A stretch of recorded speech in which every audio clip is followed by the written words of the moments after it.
Hello and welcome to arguably the most exciting video of the year, at least for me to make. I've worked hard, I've toiled in these pages, and now I finally get to talk about the books that really made the most impression on me this year, the books that blew my mind, the books that really just said, I'm here. And I'm here to stay. These are my top 10 books of the year. Fiction edition, I've already talked about nonfiction, so if you're curious, you can check that out. I've also already talked about your favorite fiction and nonfiction books. You can also check that out as well. So today, it's my turn. It's time to talk about me. Me. So, let's talk about them. Why don't we? I have 10 books here in front of me. Only some of them we'll make it to the next round. I don't know what I'm talking about. All right, number 10. And the reason that this is 10, and I think it has the potential to be higher in the future, is because I'm only about halfway through, but I'm going to cheat a little bit. I'm going to do a little bit of cheating. I'm cheating in more ways than one for this book. I'm cheating in way one because I'm still not finished with it. Making my own rules, I don't care. And the second way that I'm cheating is because it's a reread. But to be completely honest, I didn't remember anything from it, I'm realizing now, from the first read. So it's like a whole new experience. I'm born again. Madame Bovary by Gustave Flaubert. I'm reading this currently for my Patreon book club. You can check that out. We're having a lot of fun, and I think we've picked some amazing books this year, and you will see that some of them do make my top 10. But I am more than halfway through with this. I'm about to finish this for the end of the month. Probably by the time I put this out, I will be finished, and I will let you know where it stands. This book is a lot more fun than I remember it being. I think a lot of times when we approach these classics, this was written in, I think, 1853 or 54. I think there's a lot of apprehension to get into them because, you know, archaic language, maybe the sentiments are a little bit dated. We feel like we're just going to be pulling teeth trying to wade through these ways of speaking that we think no longer pertain to us. But this is so contemporary feeling. This is so funny. It highlights the movements and the thoughts of people in a way that is so aligned with how we think now. This is all about Madame Bovary, Emma Bovary. She marries this man, Charles, and she kind of is living this unhappy acquaintance, this unhappy engagement in life with him, and she seeks fulfillment in other ways, in other ways of staring, in other ways of grazing hands, and it's very scandalous for the time. But I was reading it last night and I was thinking, oh, this is like the smut novels of now. This is like the book talk girlies of the 1800s. We're loving this. We're eating it up because it's controversial and it's obscene and there's so much going on. I think that it was banned when it first came out. And now you read it and you're like, girl, you can blush at somebody and it ain't cheating, okay? You can blush at him. It's not cheating. I think it's a really great read and I'm loving it so far. So solid 10. I'm making up my own rules. I don't care. It's on the list. Sorry. And now number 9 is a book that I really haven't seen many people talk about, but a book that really stood out to me because of its author's way of just doing the ending. I made a video earlier this year talking about things in books that I hate, and the number one thing that I've been hating in books is that there's just vague endings. Like, well, we're not gonna really talk about what happens at the end because we'll just let the audience figure it out. We'll let the audience come to a conclusion. No, I want a conclusion. I want to know what happens in the end. And this book, An Island by Karen Jennings, did that for me. It reaffirmed that contemporary authors can do that. They can do it. I'm not saying everybody's like that, obviously, but a lot of times in newer fiction, I mean, older fiction does it as well. A lot of the times it just leaves people hanging out saying, figure it out yourself. I want to know what happens. I want to know what happens to the characters. And this book does this about a man in South Africa. And he has this very nebulous past. There's a lot of gray areas in his past. He doesn't really confirm nor deny anything about his existence. And because of that, he's ostracized from the community. He lives on this very desolate island. Very infrequently, he is visited by people just to drop off supplies. One day, there is a little shaking to the tedium of his life, and a man arrives on a raft, and he jostles the way that this man had lived, and through that you're given flashbacks of his life, and the regrets for the way that he lived are highlighted through this intruder coming into a life that he basically created for himself to kind of patch up a lot of the regrets that he had. It was kind of just coasting through for a little bit. I didn't really think too much of it. And in the ending, she wrapped it up. She wrapped it up in a couple of sentences, and I applaud her for that. And that is the reason that this makes my top 10 of this year, because I think that there's a way to tell a meditative story, to have a lot of ideas about characters, and to just talk about them and kind of glaze into their lives. But then, if you really want to do it, you can wrap up a story. You can give us an ending. And for the ending alone, this made me enjoy it. And now we are on to the 8th book. This one I don't physically have with me, but it's always with me in my heart. And this book makes it on there because I think it was great storytelling. It's a genre of fiction that I love. It's like this stacked, familial, biographical way of telling a story. This highlights a man who came into wealth, whether or not he was philanthropic, say it with me now, philanthropic with his wealth is what's put up for question, and that is Trust by Hernan Diaz. I found this on the side of the road in New York City. It feels very fitting. This book takes place in New York City. It shows just the robust way of spending, the robust way of just having wealth kind of be the defining factor of who you are, and using a very interesting device of telling a story. It's broken to a fiction way of telling this story, then it's broken down into biography, and then it's broken down into the actual story told by the central figure of this book, who is, spoiler alert, not the man who the story is about. Trust is a play on money. It's a play on also trust, how we get our information and how we harness what is the truth versus what is this fed to story of who these people were. So I thought that this was really good. It stuck with me. I read this in the beginning of the year, and it's something that I think it's great storytelling. It's not my favorite book of all time, but I think it needs to be honored on this list. Number 7. Right, yeah, number 7. It's hard to keep track when there's so many great books coming your way. Number 7 is a book that I wanted to read for ages. I finally collapsed and said, I gotta buy it this year. The David Cronenberg movie adaptation, that was what was the catalyst for me wanting to pick it up, and I finally picked up the fiction book of it, and I'm so glad that I did. This one is for all the transgressive queens out there.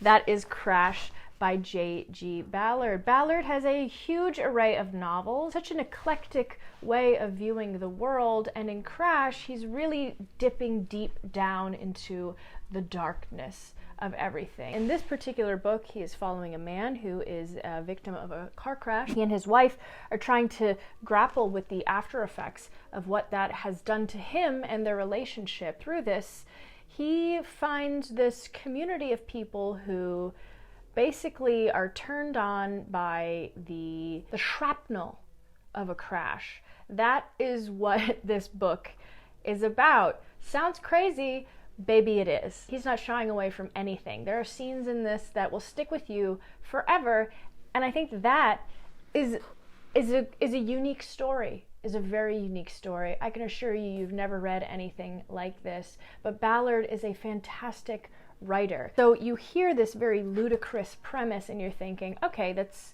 just gore, that's just a way to get people's attention, but really it's a meditation on man versus machine and the way that we pick up the pieces, quite literally, after something devastating has happened to us, and how that shapes our perception of what is normal and what's not. I wouldn't say that this is for everyone, but this is definitely something that I enjoyed. I had a lot of fun reading it, and it was just good. Sue me, okay? I would say the last couple of books that I've talked about, they aren't necessarily in best to highest to worst. I would say aside from like the top 5 or 4, these ones can all be mixed around for various reasons, but this is just my way of remembering what order they should kind of be in. So the next one is a surprising one to me because when I first read it, I wasn't in love with it, but I've since reflected on it and I've been able to, I can't stop thinking about it. And I think that the way that this one grabbed me was through its characterization of people, and that is The Trees by Percival Everett. Like I said, when I first read this, I wasn't in love with it. I thought that the ending was kind of like a little bit cheap in my opinion, but I think that what has stuck with me is the way that I remember these characters. I remember them so well and so vividly, and I think that they come across the page as a completely recognizable source of entertainment. You know these people, you've seen these people, you have interacted with these people, and I think it's a really fantastic writer when they're able to showcase these characters in both grandiose and augmented versions of themselves, but also because of that, it becomes more realistic. You see these characters and they are caricatures of individuals, but at the same time, it's very realistic, if that makes sense, you know what I mean? I'm gonna give it to Percival Everett. I think that he's a great writer, and honestly, if I have a little bit of beef with a novel, I think that's good, and it's stuck with me, so I'm down with it. Okay, so now we are in the top 5 books, and I would say that these are definitively ranked. These are ones that I know for a fact are my top 5, and I love them for very specific reasons. Number 5 is Dogs of Summer.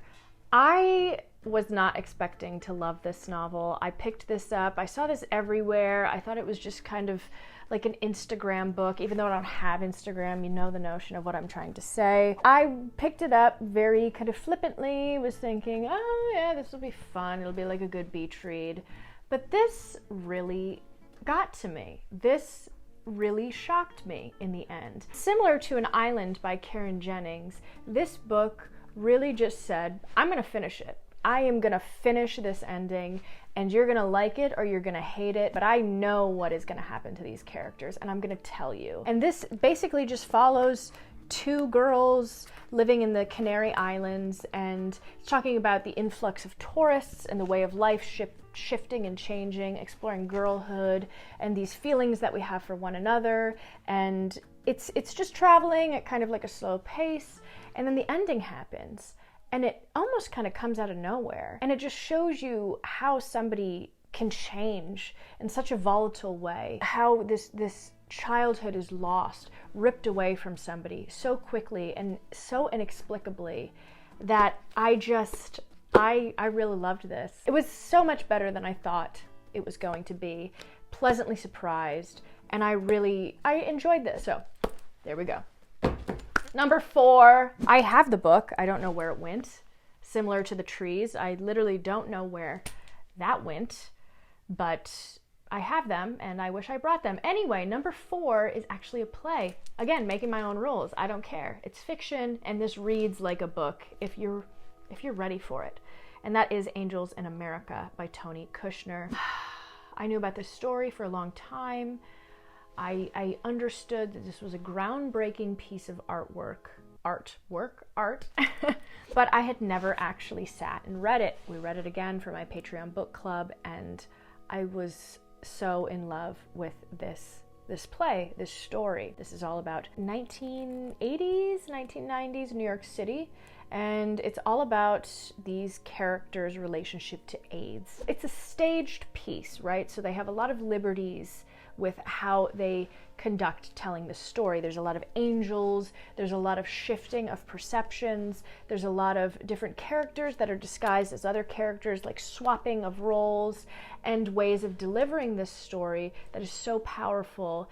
And it takes this thing that we all know, AIDS, the AIDS epidemic, specifically in New York City, and the people that were affected by it, and spins it in a way that just shows you the profoundness of the situation and some of the most unexpected victims of it. It's great. It's great. I loved this. I loved this so much. Very easy to read. You don't have to be interested in plays to read this. It's very accessible to everybody. And if you ever have the chance to see the HBO show, see it. It's fantastic. They blow it out of the water. So now we're going to be getting into the top 3, and this is the time that I'm going to talk about my runners-up. Very, very, very briefly, because why not? Long Island Compromise by Taffy Brodesser Ackner. This was a great family saga talking about people who have wealth that didn't necessarily earn it and the way that they burn through it.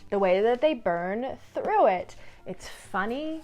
A lot of these characters you hate. There's a particular storyline of a descendant of the wealth that is a Hollywood showrunner, and he has a stunning fall from grace that I think is particularly hilarious. These characters were fantastically crafted.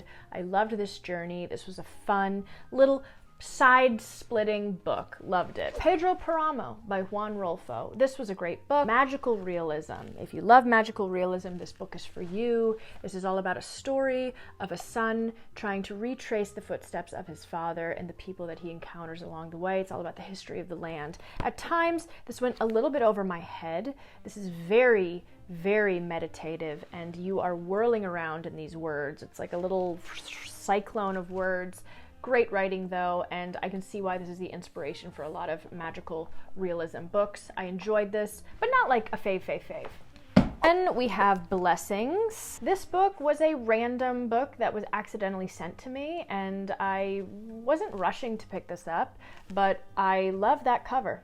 I'm gonna be honest, I love that cover. And I was pleasantly surprised by this. This book is highlighting a young Nigerian boy and having to kind of he is suppressing his feelings, the attraction that he has for men, and the way that it's affected his life, and the way that it just kind of shaped his growing up, who he ended up befriending, and things like that. I don't know, I just liked this story. I thought that it was good. I liked the writing in it, and this surprised me in a way, and I've thought about it quite often throughout the year, and so I'm going to put that as a runner-up. Again, not a fave, but a like. And then the last runner-up, one that I had a good time with, that is The Princess of 72nd Street. This is apparently like a rediscovered, re-release of an author that people say she really didn't have the shelf life that she should have. This is by Elaine Craft. This is all about a woman living in bohemian 1960s, 1970s New York City. It's all about the way that she kind of releases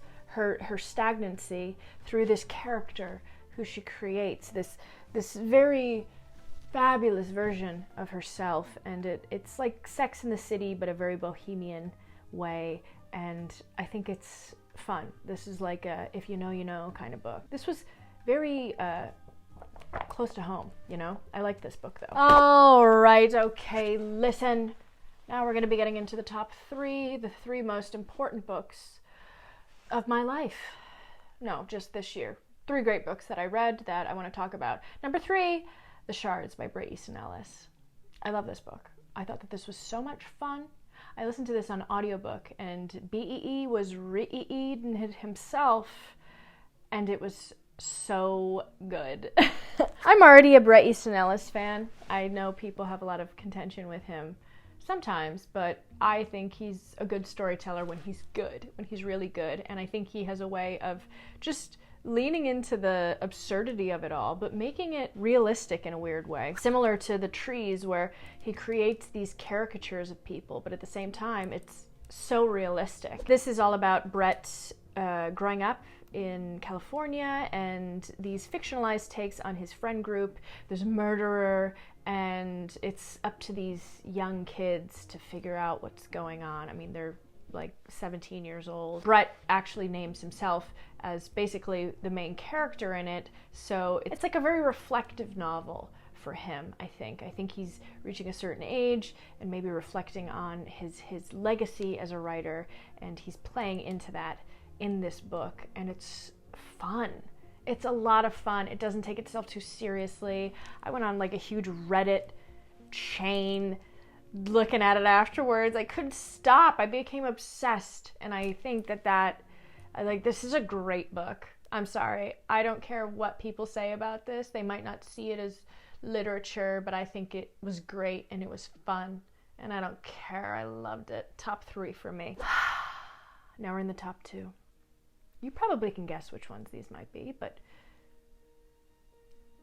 whatever. When I did my top subscribers books of the year, these ones pleasantly also made it on the list, and I think that further confirms that they're good books. We have Stoner by John Williams. Oh my god, come on now, come on. Do we need to talk about this? Maybe we already all know. This is a great book. This is all about a guy who smokes weed. I'm kidding, it's not. But I very happily made a joke about that on Goodreads, and people seem to like it, so. He doesn't smoke weed in this. This is all about a man growing up in the Midwest and trying to determine what is right for others before right for himself. He doesn't live for himself, and you want him to live for himself. You want him to do it so bad, but he doesn't really do it. And it's so good. I loved this book. I fell in love with the characters so much, and I wanted to live in their worlds for as long as possible. This is a great book. It deserves all the hype that it gets. And yeah, fantastic, fantastic, fantastic, fantastic. And the number one book. You probably can already see it. I'm predictable, as always. You know when I'm going to love a story. It's all a family saga, and it's all about just people living, and that is A Tree Grows in Brooklyn. Maybe it's because I live in Brooklyn. Maybe it's because I am a tree. No, maybe it's because I'm like a young, whatever. I have basically no relationship to these characters aside from recognizing the streets that were talked about in this. This is basically takes place where I live right now, Williamsburg, Greenpoint area. But this is all about a young girl born into a family that is struggling. She is just going with it. And it's such a positive book. It's so positive. Everybody is going through something. There's horrible things that happen to these characters, but at the end of the day, they're all there for each other in maybe not even the most explicit and obvious ways, but they're there for each other. It's positive. People are working and trying. There's a war that happens, but they're still in it, and it's just so beautiful. It's so beautiful. I love this book. If you're intimidated by the size, if you're intimidated by the fact that this is an older book, don't be. This is gorgeous, and I loved my experience with this. I loved the characters. I cried. I sobbed. I fell in love with this book, and it's my top read of the year by far. I loved it. Oh my God. I think I have a canker sore from talking so much, and I apologize for that, but sometimes those things happen. We struggle for our craft. Anyway, those are my top 10 books of the year with a couple stragglers, books that I thought were also fabulous. Let me know what were your top 10. I know what a lot of your top 10s were because you told me, but if you haven't yet, drop them in the comments. I know everybody likes to see what everybody loved, and I enjoy reading them as well. And thank you all so much for making this year a fantastic year. For me, hopefully it's been great for you as well. Hopefully you found community in these comments. So thank you so much for being here all the time. I really enjoy your presence, even though it's just all virtual. It's all online. It really means a lot. So for the last time this year, you are wonderful. You are fabulous. Thank you so much for being here. I will see you in the next year.